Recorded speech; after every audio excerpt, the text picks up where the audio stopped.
Baik. Bismillahirrahmanirrahim. Assalamualaikum warahmatullahi wabarakatuh.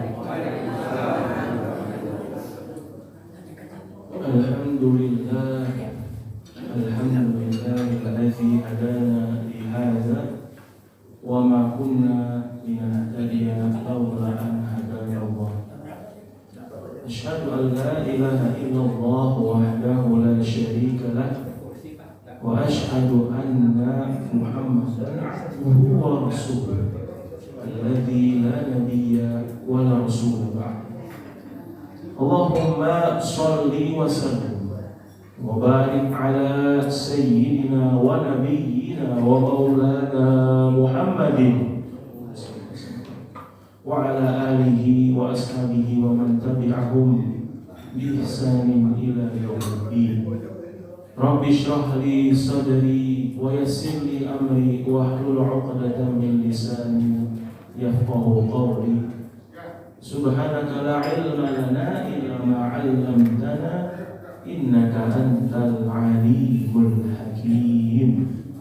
Amma ba'du, yang sama-sama kami muliakan, yang kami hormati Bapak-bapak Yayasan dari Pensiunan Bangku Hidayah yang dirahmati Allah Subhanahu wa Ta'ala, yang tentunya alhamdulillah kita semua Allah mudahkan untuk bisa hadir di tempat yang insya Allah penuh barokah ini dalam rangka untuk menambah khazanah kita, menambah keilmuan kita, tentunya agama Islam yang kita cintai, yang kita mohon kepada Allah Subhanahu wa Ta'ala agar Allah ridho kepada kita, dan dengan mempelajarinya atas rahmat Allah Subhanahu wa Ta'ala kita semua masuk ke dalam surganya Allah Subhanahu wa Ta'ala. Amin. Salawat dan salam tak lupa kita haturkan, kita sampaikan kepada kekasih kita, kepada junjungan kita, kepada pribadi yang paling sempurna ibadahnya, yang paling baik akhlaknya, dan yang paling cinta kepada kita sebagai umatnya, Nabi besar Muhammad sallallahu alaihi wasallam beserta para keluarganya, para sahabatnya dan pengikutnya hingga akhir zaman. Dan insya Allah atas izin Allah Subhanahu wa Ta'ala kita yang hadir pada pagi hari ini termasuk ke dalam golongan umatnya dan juga mendapatkan syafaatul uzma di yaumil akhir. Amin amin ya rabbal alamin. Bapak-bapak, ibu-ibu yang dirahmati Allah Subhanahu wa Ta'ala, alhamdulillah saat ini Al-Fakir mendapatkan amanah sebagai pimpinan pesantren di Aceh Pak. Jadi kami mobile dari Jakarta dan juga Aceh. Saya baru pulang hari Jumat kemarin untuk mengurus pesantren di sana, dan alhamdulillah selama di Jakarta saya berkesempatan untuk berdakwah, untuk mengisi kajian-kajian di masjid Pak. Dan alhamdulillah waktunya bertepatan dengan hari ini, saya diundang untuk datang dan kita bisa sama-sama mengaji. Bagaimana kabarnya Bapak Ibu? Alhamdulillah.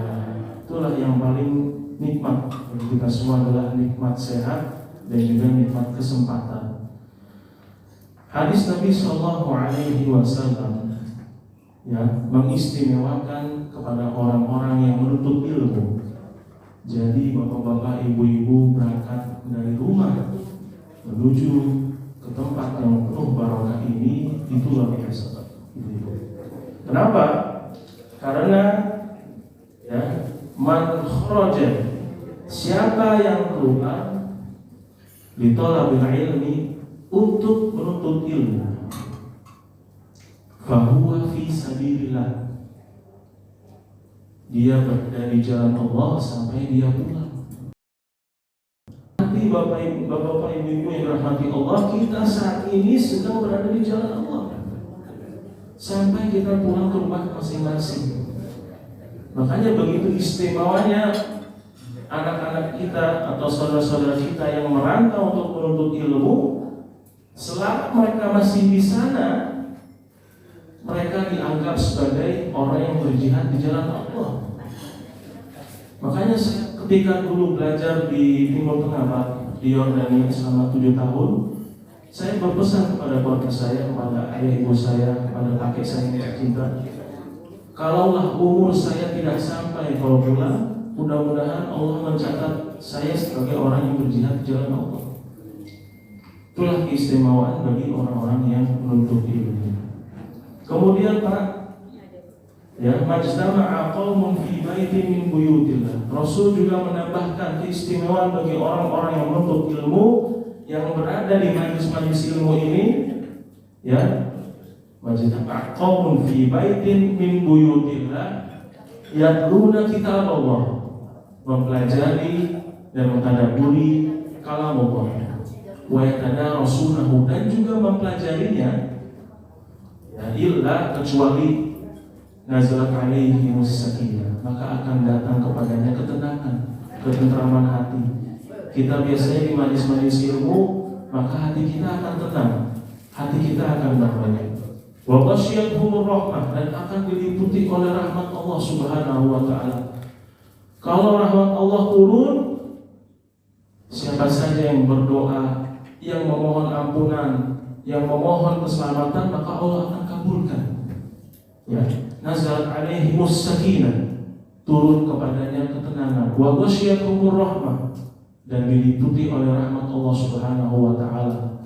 Wa haffathumul malaikah, dan dikelilingi oleh ribuan malaikat. Ya, jadi yang hadir pada kesempatan ini bukan hanya kita saja, tapi para malaikat pun ikut menyimak. Ya, ikut menyimak untuk sama-sama menuntut ilmu.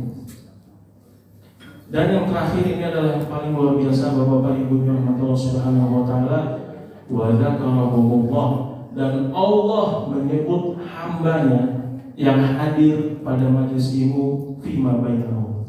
Dia di hadapan para penduduk langit, Allah membanggakannya, menyebutnya, inilah hambaku yang datang jauh-jauh untuk, ya, untuk mencari ilmu, untuk menambah khazanah, untuk mempelajari syariat Allah Subhanahu wa taala.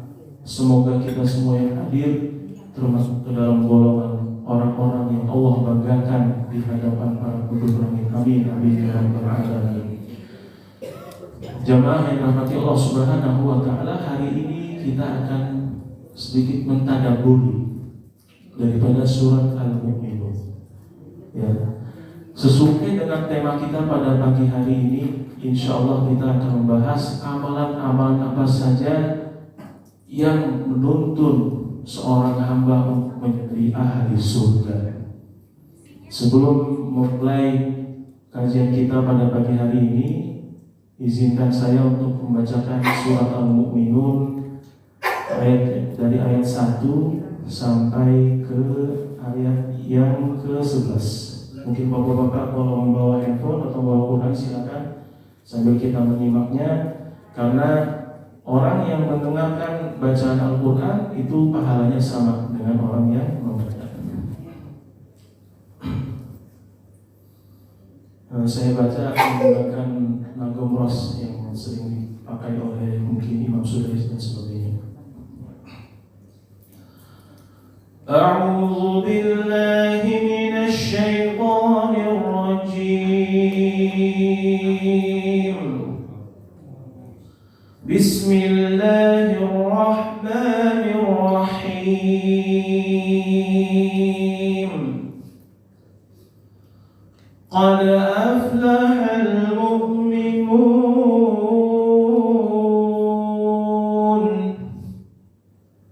alladzina hum fi salatihim khashi'un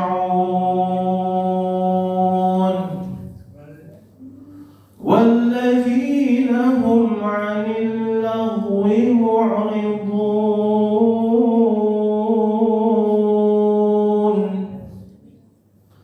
walladzina hum lizzakati fa'ilun walladzina hum lifurujihim hafizun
ingin mendapatkan Jannatul Firdaus, surga Firdaus yang paling tinggi, itu kuncinya ada di surat ini.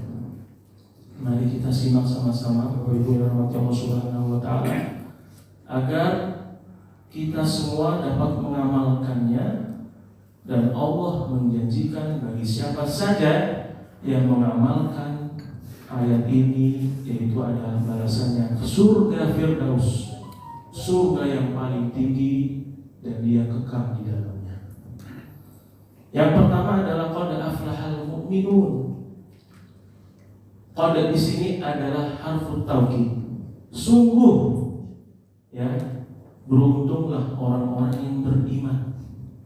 Jadi yang pertama adalah kunci daripada surga Firdaus ini adalah orang-orang yang beriman kepada Allah Subhanahu wa taala. Kemudian yang kedua adalah alladzina hum fi salatihim khashi'un. Dan merekalah orang-orang yang ketika sholat mereka khusyuk melaksanakan sholat. Para ulama mendefinisikan atau mengklasifikasikan apa sholat yang dikatakan sholat khusyuk. Yang pertama adalah ketika melaksanakan sholat dengan tumanina. Apa tumanina, ibu-ibu? Ya, betul, tidak tergesa-gesa. Jadi setelah membaca Al-Fatihah, waladhdallin amin, kemudian membaca surat yang kita hafal, ya, surat-surat yang mudah, kita tunggu dulu sebentar, kemudian kita baru bergerak untuk melaksanakan ruku. Setelah membaca zikir saat ruku, doa ruku, bangkit kembali dan dilakukan secara tumanina, tidak tergesa-gesa. Ini adalah salah satu dari yang dimaksud sholat dengan khusyuk.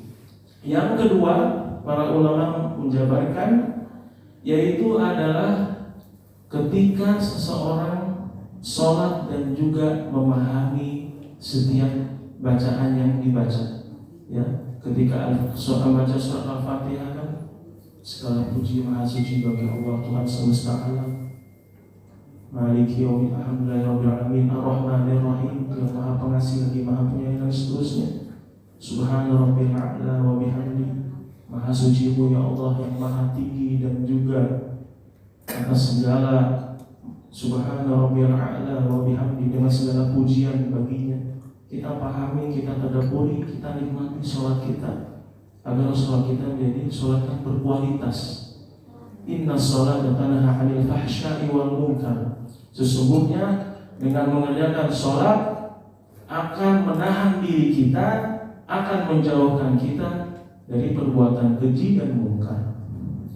Dan yang terakhir adalah ada tiga. Yang pertama tumanina, yang kedua adalah mentadabburi setiap gerakan sholat dengan membaca doa-doa sholat tadi, zikir sholatnya. Yang terakhir adalah sholat sesuai dengan tuntunan Nabi Muhammad Sallallahu Alaihi Wasallam.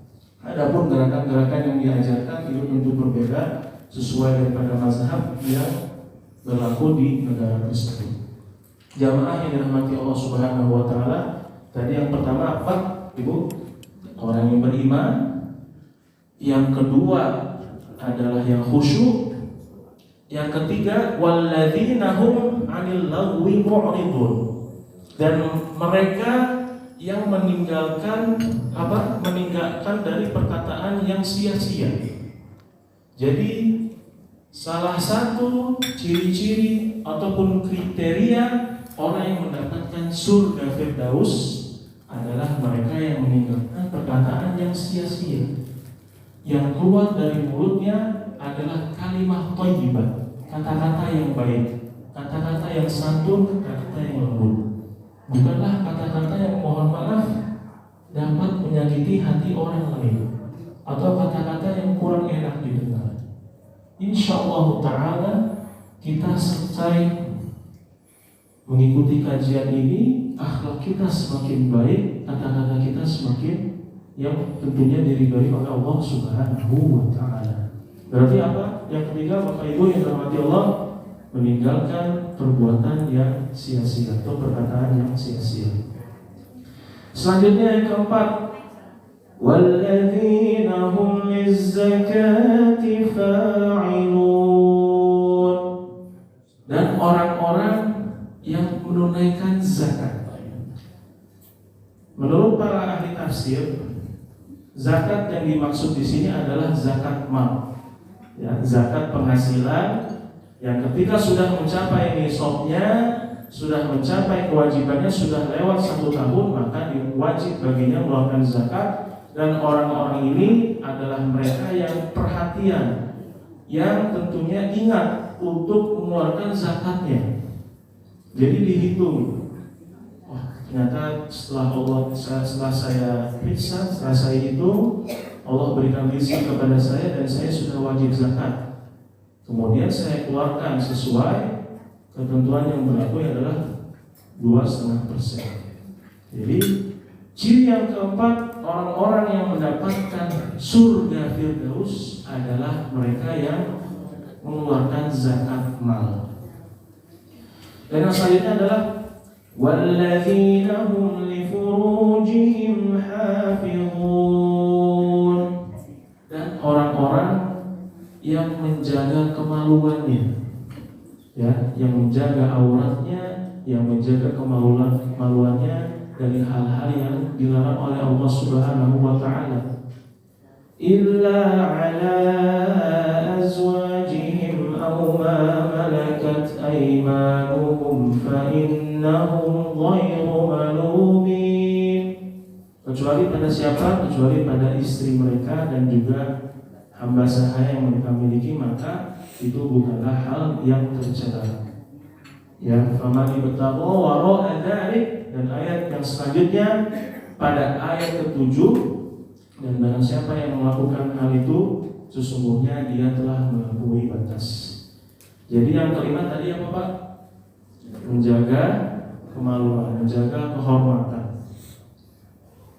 Kemudian ayat selanjutnya adalah walladzina hum li amanatihim wa ahdihim ra'un, dan orang-orang yang senantiasa menjaga amanah. Ketika dia mendapatkan pekerjaan, dia adalah orang yang amanah. Jika ia dititipkan barang atau sesuatu oleh temannya, oleh saudaranya atau keluarganya, maka orang tersebut adalah orang yang amanah, yang mampu dipercaya. Ini adalah syarat yang ke-8.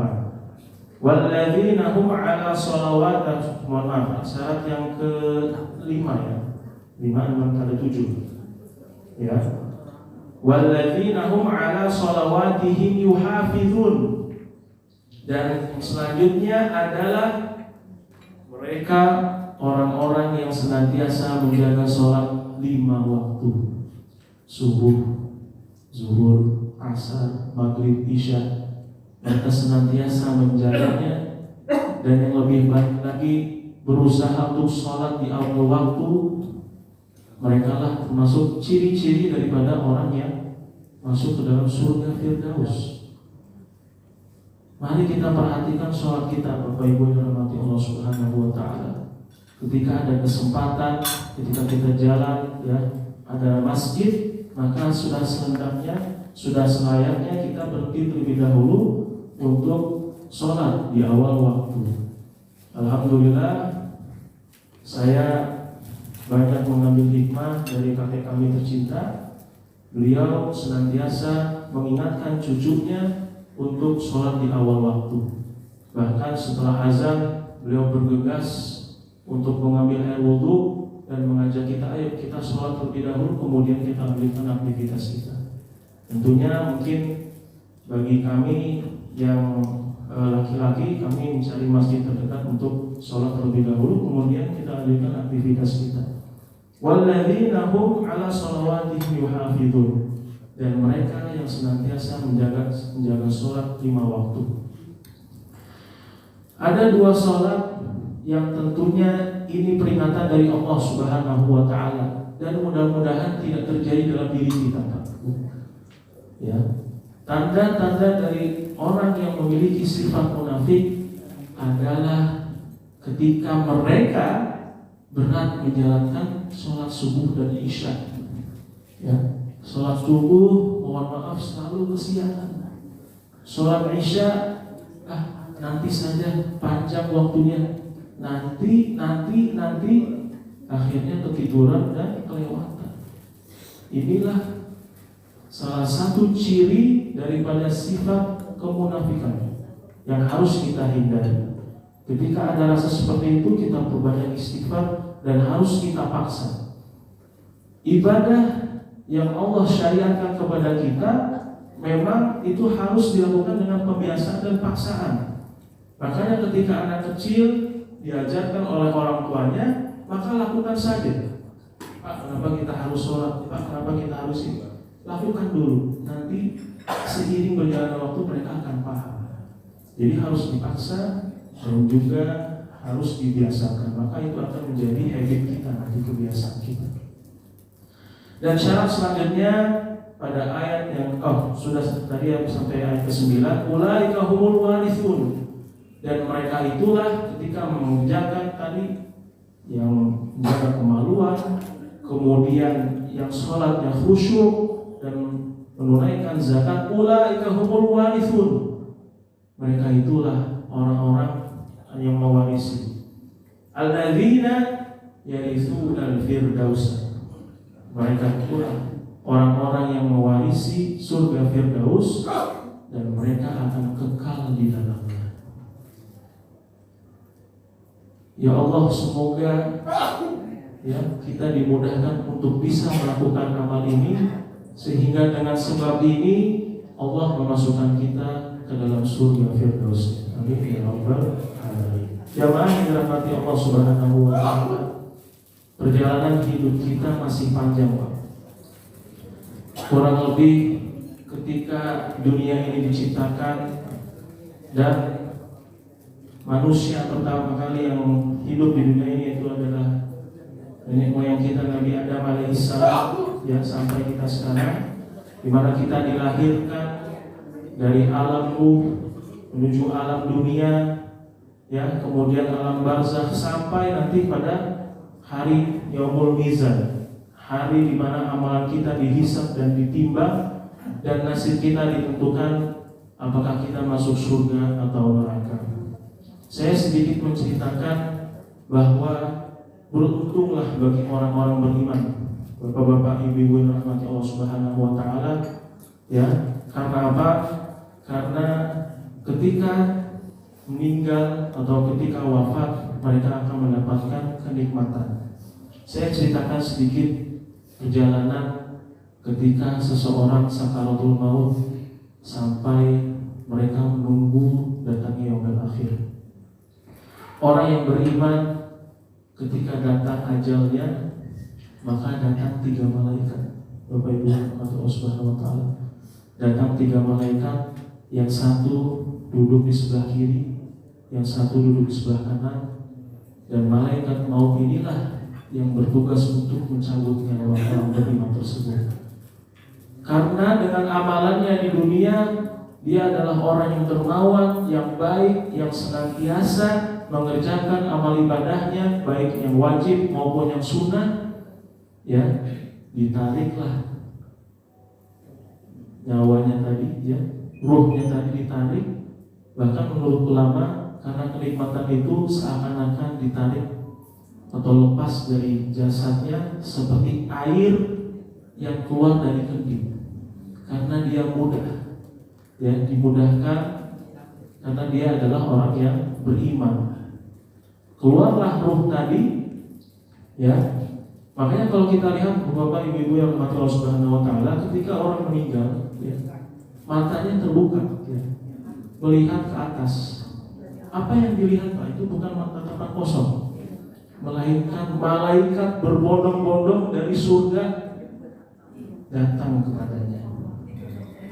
Karena selama ini, ya, selama dia hidup, manusia tersebut tidak pernah melihat hal tersebut. Makanya matanya melihat ke atas, malaikat turun dari surga membawa apa, Pak? membawa kain kafan dari surga, yang pertama. Yang kedua adalah hanut min hawanat misk, ya, wangi-wangi dari surga. Dua yang dibawa oleh malaikat itu. Makanya matanya terlihat ke atas, ya, melihat hal yang tidak pernah dia lihat sebelumnya. Orang beriman tadi, ya, ruhnya setelah selesai semuanya dari jasadnya sempurna, maka ruh tadi dibungkus dengan kain kafan. La haula wala quwata illa billah. Ruh saja Pak Ibu yang tidak bisa kita lihat itu oleh para malaikat, ruh kita nanti, ya, dikafankan. Maka sudah selayaknya bagi saudara-saudara kita yang belum menutup aurat harus sadar akan hal itu. Bahkan ruh saja yang dicabut dari jasad itu dipakaikan kafan. Sebegitunya lah luar biasanya dalam agama kita, ya, jasad ataupun ruh itu dipakaikan pakaian agar tidak terlihat auratnya. Setelah dipakaikan kafan dan juga minyak wangi tadi, para malaikat tadi membawanya ruh ke atas, menembus 7 langit yang ada di atas. Dan jarak antara satu langit dengan langit selanjutnya berapa tahun Pak? 500 tahun. Jaraknya 500 tahun, ya. Kurang lebih tadi 500 tahun antara satu langit dengan langit selanjutnya. Dibukakanlah pintu langit tadi kepada orang yang soleh. Dan penduduk langit pun bertanya-tanya, wangi dari mana ini? Wangi sekali ruh ini, ya. Wanginya semerbak sampai seluruh penduduk langit pun mencium aroma yang sangat wangi. Kemudian para penduduk langit pun berkata, ini adalah ruh daripada orang-orang soleh, orang-orang yang dermawan, yang mengerjakan kewajibannya, yang berbakti kepada orang tuanya, yang mencintai dan membimbing anak-anaknya. Tembus daripada langit 1, langit kedua, sampai ke langit ke-7, ya. Kemudian Allah Subhanahu wa Ta'ala mengatakan, kembalilah kamu ke bumi, kembalilah kamu ke jasad kamu, karena sesungguhnya nanti kamu akan dibangkitkan pada yaumul akhir. Ya, setelah dibawa ke atas, dikembalikan lagi ke jasadnya. Ruh dengan alam dunia yang sekarang kita itu terpisah. Makanya disebut alam barzakh, Pak. Barzakh itu adalah alam pembatas. Makanya kita sebagai umat Islam harus meyakini bahwa tidak ada ruh yang gentayangan, tidak ada ruh yang keluar kemana-mana. Karena apa? Karena adanya pembatas antara alam dunia dan alam barzakh. Lanjut lagi ceritanya, Pak. Sampai ke jasad, kemudian jasad tersebut dibawa oleh keluarganya menuju liang lahat, menuju peristirahatan terakhir. Maka setelah dikuburkan, ya, ruh tadi bisa mendengar langkah daripada orang-orang yang mengantarnya ke kuburan. Sampai ia meninggalkan kuburan tadi, terdengar langkah, ya Pak, berapa, 3 langkah atau berapa, saya lupa di situ. 7, mohon maaf, 7 betul Pak. 7 langkah, barulah datang 2 malaikat yang menanyakan tentang 4 soal atau 4 pertanyaan. Man rabbuka, ma dinuka, ma nabiyuka, ma kitabuka. Yang bisa menggerakkan lisan kita nanti adalah Allah Subhanahu wa Ta'ala. Hanya orang-orang yang berimanlah yang mampu dimudahkan untuk menjawab soal tersebut. Adapun sebaliknya, orang-orang kafir ataupun orang-orang yang fasik, mereka tidak akan bisa menjawab pertanyaan tersebut. Dan ketika ditanya soal pertama, Pak, Bu, man rabbuka, Allah Subhanahu wa Ta'ala, Allah pun menjawab, benar, dia adalah hambaku. Benar, dia adalah hambaku. Jadi ketika ditanya man rabbuka, memang saat itu Allah pun menjawabnya, benar, ini adalah hambaku yang soleh, yang di dunia selalu mengingatku, yang dunia selalu mengamalkan apa yang aku perintahkan. Sampai selesai, ya, dia menjawab soal tersebut, maka datanglah sosok yang sangat indah, yang sangat tampan, yang kalau kita melihatnya, ya kita pun berdecak kagum betapa indah orang ini, betapa tampannya wajahnya. Dengan pakaian yang putih yang bersinar, dia datang menemui ruh tadi. Kemudian dia pun berbicara kepada ruh tadi. Ruh tadi bertanya, siapa kamu, wahai yang indah? Saya adalah amalmu, ya. Jadi ini tangan kanan kita adalah amal-amal kita ketika sholat, ya. Ruh tadi ketika sholat, zakat, sedekah, haji, berbakti kepada orang tua, ya, sering bersedekah, sering memberi makan, maka itulah wujud daripada amalan kita yang akan kita nikmati ketika ada di alam kubur. Kemudian ditampakkanlah oleh malaikat tadi neraka. Jadi dilihatkanlah neraka, bagaimana suara asap, azab, siksa kubur dan sebagainya ditampakkan oleh malaikat orang soleh tadi. Inilah tempat yang bukan daripada tempatmu nanti. Beruntunglah kamu tidak akan masuk ke sini. Jadi neraka ditampakkan agar tahu bahwasanya inilah yang selama ini menjadi peringatan ketika dia hidup di dunia, inilah neraka. Ya. Kemudian ketika neraka itu ditutup, dibukakanlah pintu surga. Makanya kalau kita sering berdoa, ya Allah, jadikanlah kuburnya taman daripada taman-taman surga. Dibukakan pintu surga yang mengalirnya sungai-sungai, buah-buahan, taman-taman yang indah diperlihatkannya. Dan selanjutnya ruh tadi memohon kepada Allah Subhanahu wa Ta'ala, ya Allah, percepatkanlah hari akhir agar aku bisa menikmati surga ini. Jadi ketika ruh yang berada di alam barzakh menunggu datangnya hari akhir, dia akan ditemani oleh amalannya dan juga pemandangan yang sangat indah.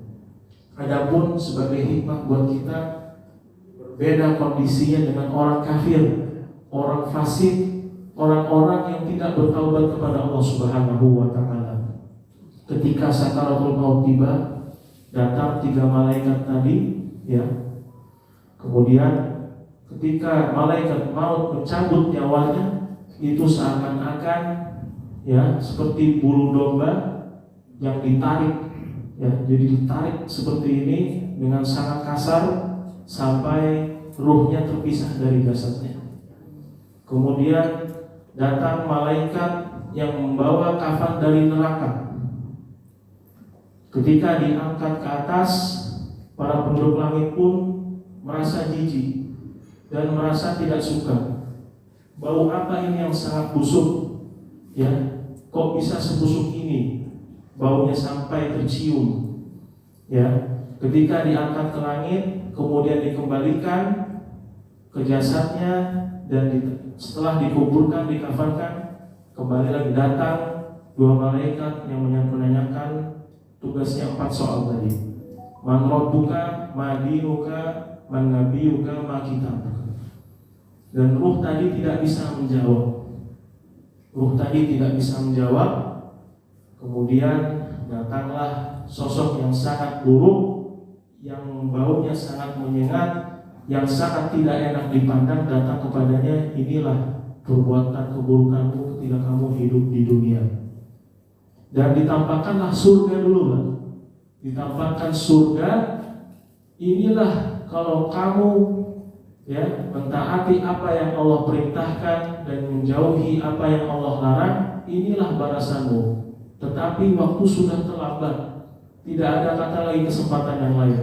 Kamu sudah tidak bisa lagi untuk bisa ke sini.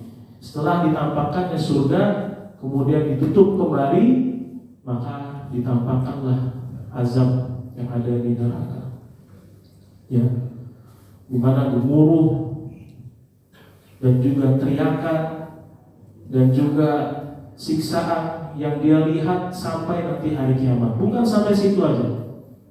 Makanya juga disebut dan janganlah dan jangan jadikanlah kuburannya hufrah min farin niran, lubang daripada lubang-lubang neraka. Kemudian Allah utus malaikat yang tidak bisa melihat dan tidak bisa mendengar. Tugasnya apa, Pak? Bu, dia membawa besi, dan besi ini ya, baik seluruh manusia di muka bumi ini maupun para jin mengangkatnya itu tidak bisa. Jadi hanya malaikat ini yang bisa mengangkat besi itu. Kemudian dipukullah ruh tadi sampai dia hancur dan dikembalikan menjadi ruh yang seperti biasa. Dipukul lagi, hancur, begitu berulang-ulang sampai datangnya hari akhir. Tidak sampai situ, Pak, Bu. Ada lagi, yaitu adalah alam kuburnya disempitkan sehingga seperti ini, Pak. Rusuk-rusuknya seperti ini.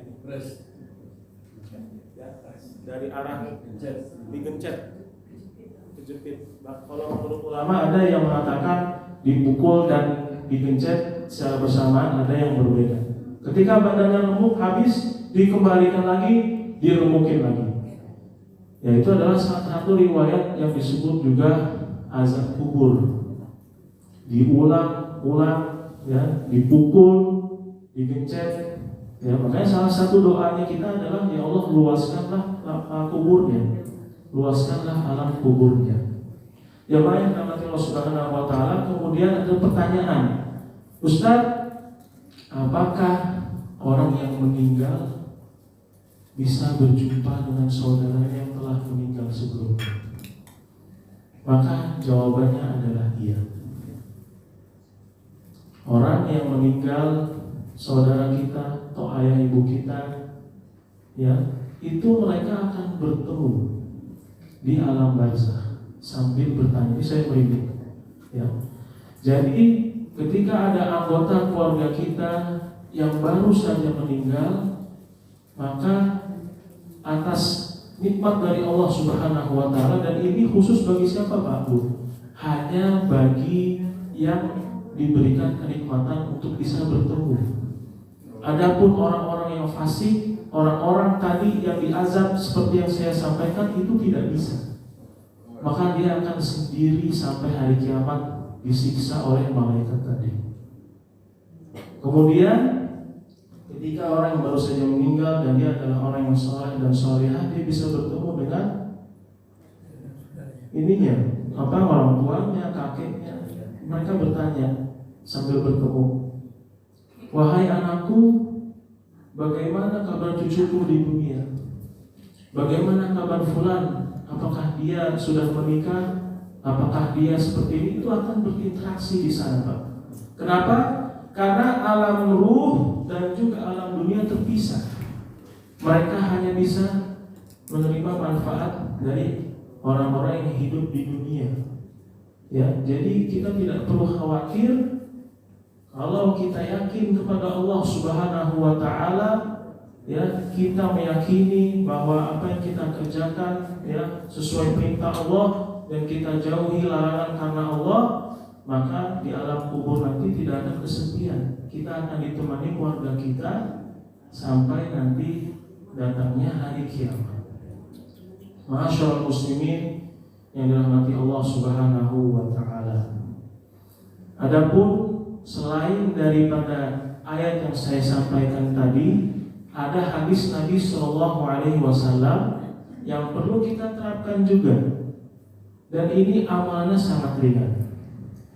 Nabi Shallallahu Alaihi Wasallam bersabda, ayuhan nas, wahai manusia, afsus salam, sebarkanlah salam, wa at'imut ta'am, dan berikanlah makan, wasilul arham, dan sambunglah tali silaturahim, wasallu bil laili wan nasu niyam, dan salatlah kalian pada malam hari ketika orang lain tertidur. Tadkhulul jannah bisalam, kalian akan masuk surga dengan kedamaian. Afsus salam, berikanlah salam. Ketika kita berjumpa dengan saudara kita, dengan teman kita, maka yang paling afdal adalah mengucapkan salam terlebih dahulu, kemudian kita tanyakan kabarnya. Karena ini termasuk pada amalan ringan, tetapi berat timbangannya di sisi Allah Subhanahu wa Ta'ala. Dan at'imu ta'am, memberi makan. La haula wala quwwata illa billah. Pak, Bu, haji mabrur itu, ketika Rasul ditanya, "Ya Rasulullah, apa ciri-ciri orang yang hajinya mabrur?" Jawabannya Rasul bukan dia yang gak pernah putus sholat malamnya, atau dia yang senantiasa puasa gak bolong puasa sunnahnya, Senin Kamis, kemudian ayam maulid dan puasa-puasanya tidak bolong. Bukan. Dua saja yang beliau sampaikan. Yang pertama adalah afsus salam wa it'amut ta'am. Dan terakhir juga ada kalimatut thayyibah. Dia yang gemar memberikan makanan. Jadi ciri-ciri orang yang haji mabrur atau hajah mabrur adalah yang gemar memberi makanan dan menebar kedamaian. Memberi makanan ini, Pak, kalau kita berikan makanan kita kepada keluarga, kepada orang yang kita sayangi, teman kita, atau orang-orang soleh, ketika makanan tersebut dicerna dan menjadi daging dan mereka gunakan untuk ibadah, maka pahalanya akan mengalir kepada Bapak Ibu sampai datangnya ajal. Sampai datangnya ajal orang tersebut, maka pahalanya akan mengalir. Ya, dia gunakan untuk sholat, untuk beribadah, untuk puasa, untuk umroh. Dengan makanan yang kita berikan tadi, itu tadi pahala akan mengalir kepada kita. Jadi sederhana, tetapi timbangannya sangat berat di sisi Allah Subhanahu wa Ta'ala. At'imut ta'am. Tadi yang pertama apa, Pak, Bu? Afsus salam, ya, menebar kebaikan, apa? Salam, ya, menebar salam. Yang kedua, at'imut ta'am, ya, wasilul arham, dan menyambung tali silaturahmi. Usahakan dalam satu pekan, ya, mungkin ini kesadaran bagi kami anak-anak, ya Pak, karena mungkin Bapak Ibu sudah punya cucu ataupun cicit, ya, kita tanyakan kabarnya, walaupun tidak harus bertemu, kita telepon, bagaimana kabarnya, nah, bagaimana kabar cucuku semua. Nah, itu juga masuk daripada menyambung tali silaturahim. Maka ancaman yang sangat besar Bapak Ibu yang dirahmati Allah ketika ada orang yang memutus tali silaturahim, maka dia bukan bagian dariku. Itu ancaman yang sangat nyata. Insya Allah bisa, ya Bu, kita tetap lakukan ini, menyambung tali silaturahim. Paling tidak dalam satu pekan kita tanyakan kabar anak kita atau cucu kita dengan hal-hal yang menggembirakan. Insya Allah pahalanya sama dengan yang berkunjung atau menemuinya langsung. Wasilul arham. Dan selanjutnya adalah wasallu fil laili wan nasu niyam. Dan sholatlah kalian ketika orang-orang sedang tertidur lelap. Itu adalah sholat malam. Saat subuh jam berapa, Pak, Bu? Ya, 4:42 ya. Nah, ini kesempatan, Pak. Berarti yang tadinya subuhnya hampir jam 4 atau cepat, sekarang sholat malamnya bisa cukup untuk 2 rakaat atau 4 rakaat atau bahkan yang 8 rakaat. Masya Allah, tabarakallah. Semoga Allah membalas kebaikan Bapak Ibu semuanya, ya, yang bisa sampai 8 rakaat di luar daripada bulan Ramadan. Saya salam takzim saya kepada Bapak Ibu. Dan yang hal yang terpenting, Pak, Bu, yang jangan sampai terlewat dari kita adalah sholat witir, ya. Karena apa? Nabi Muhammad SAW ketika beliau mukim dan juga bersafar, ada 2 sholat yang tidak pernah beliau tinggalkan, mau keadaan apapun. Yang pertama adalah sholat witir, yang kedua adalah sholat sunnah qobliyah subuh. Sholat sunnah qobliyah subuh, Pak, Bu, itu kalau kita bandingkan dengan dunia yang fana ini, dengan kemewahan yang ada di dunia, khair minad dunya wa ma fiha. Rakaatan al-fajr, 2 rakaat sebelum subuh lebih baik daripada dunia dan seisinya. Orang terkaya di dunia itu tidak apa-apanya dengan siapa? Mereka yang melaksanakan sunnah qobliyah. Dan bagi mereka yang terbiasa sunnah qobliyah, Pak Bu, misalnya ya, alhamdulillah misalnya masjid dekat dan sudah terbiasa sholat di masjid, akan tetapi ketika mau berangkat tiba-tiba sakit perut, ya, waduh udah siap nih, udah rapi, kemudian sakit perut, ke belakang dulu, terus gak sempat sholat qobliyah. Solusinya bagaimana Pak Bu? Bisa. Ya, jadi bisa qobliyah, sholat sunnah qobliyahnya kita niatkan di sholat duha. Itu bisa juga, karena di masyarakat kita belum terbiasa melihat qobliyah setelah subuh, ya. Padahal dia melaksanakan qobliyah itu setelah subuh dengan niat qobliyah, tapi dia lakukan setelah ba'diyah. Itu yang sering kita jumpa di Arab, Pak. Ya, ketika umroh, ketika haji, banyak yang setelah sholat sunnah qobliyah itu setelah subuh, padahal setelah subuh hukumnya makruh untuk sholat kan, sampai terbitnya matahari. Nah, mereka kebanyakan menggantikan niat qobliyah subuh tadi karena tidak sempat pada setelah sholat subuh. Karena di sini kurang masyhur, kita bisa lakukannya ketika apa? Ketika sholat duha. Jadi saat sholat duha kita niatkan untuk sholat sunnah qobliyah subuh, agar apa? Pahala yang tadi jangan sampai terlepas dari kita. Karena yang tadi saya sampaikan, 2 sholat sunnah yang Nabi tidak pernah tinggalkan ketika beliau safar, sholat sunnah qobliyah dan sholat sunnah witir. Kalau memang kita terlalu lelah melakukan aktivitas dan khawatir tidak bangun di malam hari, maka kita bisa melaksanakan witir setelah isya. Ya, mungkin Bapak Ibu sudah tahu ya, alhamdulillah.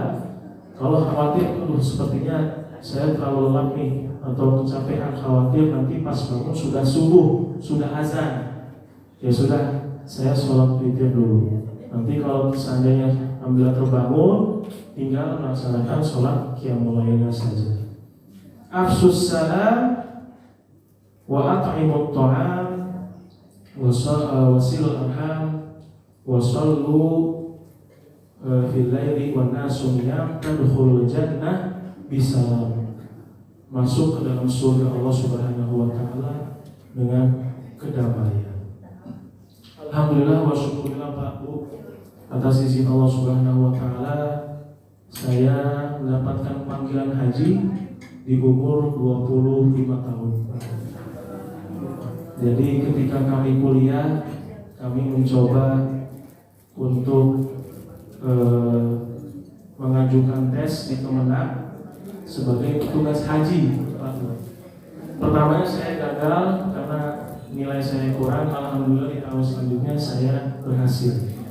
Jadi dari total mahasiswa di Yordania yang jumlahnya 150, hanya 8 orang yang bisa berangkat. Alhamdulillah saya minta doa kepada ibu saya, kepada bapak saya, kepada adik-adik saya, dan juga kakek saya yang tercinta. Ya Allah, mudahkanlah, tolong doakan Ihtisham agar bisa berangkat. Alhamdulillah Allah berikan kemudahan sehingga saya bisa lulus dari semua tahapan yang diseleksi. Dan yang lebih luar biasanya lagi Pak Bu, saya tidak mengeluarkan biaya spesial pun. Itu yang, ya Allah, Engkau yang maha pemurah, yang maha penyayang. Saya tidak mengeluarkan biaya spesial pun untuk berangkat haji dan tidak mengantri. Jadi tidak ada yang tidak mungkin Pak Bu. Semuanya kalau atas izin Allah pasti kun fayakun. Jadilah maka jadilah. Mimpi daripada pelajar-pelajar yang ada di Timur Tengah bukan hanya sebatas IPK Pak, tetapi dia bisa lulus untuk jadi tenaga musliman. Karena tenaga musliman ini syaratnya memang tidak bisa mahasiswa baru, harus mahasiswa yang senior yang sudah masuk tahun ketiga atau tahun keempat, yang masuk semester 6 maupun semester 8. Dari sanalah banyak saya belajar bahwa keikhlasanlah yang dituntut untuk bisa melayani para tamu-tamu Allah. Ya, kami yang seumuran sekitar 26, 28 itu membantu jamaah yang lansia untuk mendorong, ya, melakukan ibadah. Semua alhamdulillah kami diberikan kemudahan untuk bisa membantu para jamaah haji. Di sini ada hikmah yang sangat luar biasa, bahwasanya kalau kita berniat dan berazam, fa idza azamta fatawakkal 'ala Allah. Firman Allah Subhanahu wa taala, kalau kamu sudah berazam, sudah bertekad, maka bertawakallah kepada Allah. Niscaya Allah yang akan mengatur semuanya. Bapak Ibu yang dirahmati Allah Subhanahu wa taala, untuk selanjutnya tadi saya sudah sampaikan satu hadis yang mengenai juga salah satu cara untuk mendapatkan surga. Ada lagi hadis lain, Bapak, yang ringan sekali kita lakukan, akan tetapi luar biasa balasannya. Apa itu? Yaitu adalah doa setelah wudhu. Doa setelah wudhu, sama-sama nanti kita baca ya Pak Bu. Ya. Jadi doa setelah wudhu ini ternyata fadilahnya sangat luar biasa. Saya bacakan hadisnya. Man tawaddo'a fa ahsanal wudhu.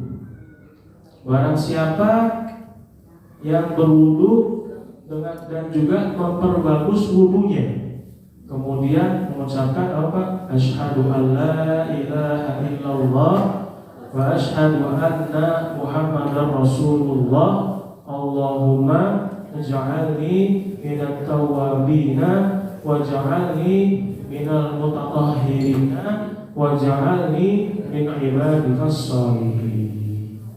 Futihat lahu samaniyatu abwab. Dibukakan 8 pintu surga,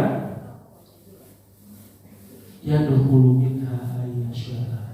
Futihat lahu samaniyatu abwab jannah. Dibukakan 8 pintu surga, dan silakan kamu memilih pintu tadi yang kamu kehendaki. Silakan masuk dari pintu mana saja. La haula wala quwata illa billah. Amalan yang ringan setelah kita berwudu, jangan langsung bergegas ya, tetapi doa dulu sejenak tadi, dan kita yakini balasannya adalah 8 pintu surga. Kemudian khusus juga untuk yang ibu-ibu, amalan-amalan yang mengantarkan kita ke surga itu sebenarnya lebih mudah Bu, buat ibu-ibu. Ada 4 saja yang sering kita ingat dan sudah sering disampaikan oleh para mubaligh, para ustaz-ustaz. Yang pertama adalah ya, ibu-ibu atau wanita yang senantiasa melaksanakan sholat 5 waktu. Kemudian yang kedua adalah berpuasa di bulan Ramadan. Dan yang ketiga adalah ibu-ibu yang mematuhi apa yang diperintahkan oleh suami dan suami ridho padanya. Yang keempat adalah menjaga aurat, menjaga kehormatannya. Maka silakan masuk ke dalam surgaku dari pintu mana saja yang kau kehendaki.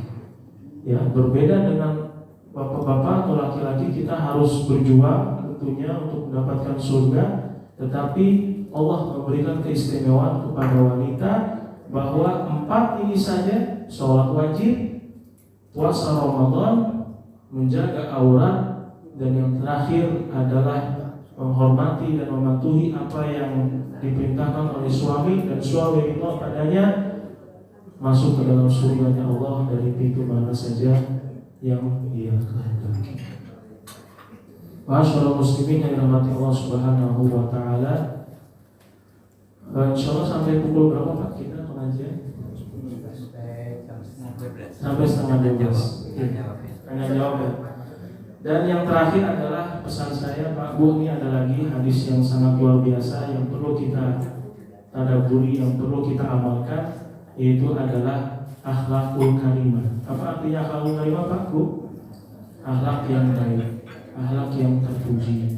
Ya, ketika ulama ditanya, para imam ditanya, ya, dan di sini ada Imam Abdullah bin Al-Mubarak Al-Marwazi, ketika datang kepadanya seseorang bertanya kepada imam ini, wahai imam, tolong sebutkan satu saja perbuatan akhlak yang terpuji, satu kalimat saja, saya tidak mau yang panjang-panjang.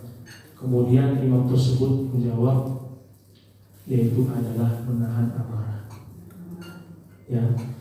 Dan kedua, Imam Ahmad juga mengatakan akhlak yang baik adalah seseorang yang tidak mudah marah dan cepat naik darah. Ya. Berakhlak yang baik adalah menahan amarah di hadapan manusia. Dalam hadis Arba'in An-Nawawi, hadisnya sangat pendek tapi luar biasa juga manfaat atau balasannya. Ketika seseorang datang kepada Rasul, wahai Rasul, berikan aku nasihat. Rasul hanya menjawab, la taqdur, janganlah marah. Lalu apa lagi Rasul? Kemudian beliau mengulanginya, la taqdur walakal jannah, janganlah kalian marah, maka bagimu surga. Ini adalah salah satu sifat yang harus kita latih, yang harus kita biasakan. Ya, tentunya kalau ada hal-hal yang memang berkaitan dengan prinsip dan itu mengganggu keluarga kita, ya kita harus tegas, tentunya dengan pikiran yang jernih. Tetapi hal-hal yang kira-kira sepele yang bisa kita tahan, amarahnya harus kita tahan. Ya, apa tipsnya Pak Bu kalau seandainya kita merasa marah? Yang pertama, pesan Nabi SAW membaca ta'awuz, a'udzubillahi minasyaitonir rajim. Kemudian kalau marahnya belum hilang, yaitu mengambil air wudu. Ya. Kemudian sebelum ambil air wudu, duduk dulu. Jadi mungkin dalam keadaan berdiri marah, posisi duduk atau berbaring atau mengganti posisi. Itu yang ketiga. Kemudian yang terakhir adalah kalau tidak bisa juga meredam amarah, maka sholat. Betul Ibu, betul sekali, sholat 2 rakaat agar amarah tersebut hilang dari kita. Kita harus bisa membiasakan, ya, menjaga amarah ini jangan sampai keluar dari kita. Karena para ulama banyak sekali menyampaikan, hampir semuanya kalau ditanya pesannya apa, wahai syekh, wahai ulama, wahai imam, apa itu akhlak yang baik, pasti salah satu pesannya adalah menahan amarah. Bahkan bagi orang yang menahan amarah, nanti Pak Bu, di yaumil akhir kelak, Allah membanggakan hamba tersebut di hadapan seluruh umat manusia. Inilah hambaku yang bisa menahan emosi dan juga bisa menahan amarah. Maka Nabi SAW juga menyampaikan, ya, orang yang hebat itu bukanlah orang yang memenangkan pertarungan di dalam suatu pertandingan. Orang yang hebat bukannya orang yang pintar bergulat atau bertanding, akan tetapi orang yang hebat adalah ketika dia bisa melawan dirinya, melawan hawa nafsunya. Dalam hal ini adalah bisa meredam amarahnya. Ya, semoga perintah Allah Subhanahu wa Ta'ala ini bisa kita lakukan, bisa kita aplikasikan, ya, ketika ada hal-hal yang bisa menaikkan amarah kita. Berbanyak istighfar, berbanyak ta'awuz, dan kita yakini dengan menahan amarah ini Allah berikan balasan surga untuk kita. Mungkin inilah yang bisa saya sampaikan. Insya Allah bermanfaat bagi semua jamaah yang hadir. Adapun untuk selanjutnya kita akan sharing dan sesi tanya jawab mengenai materi kita pada siang hari ini. Mudah-mudahan Pak Fakih bisa menjawabnya. Terima kasih banyak atas perhatiannya. Walafu minkum. Wassalamualaikum warahmatullahi wabarakatuh.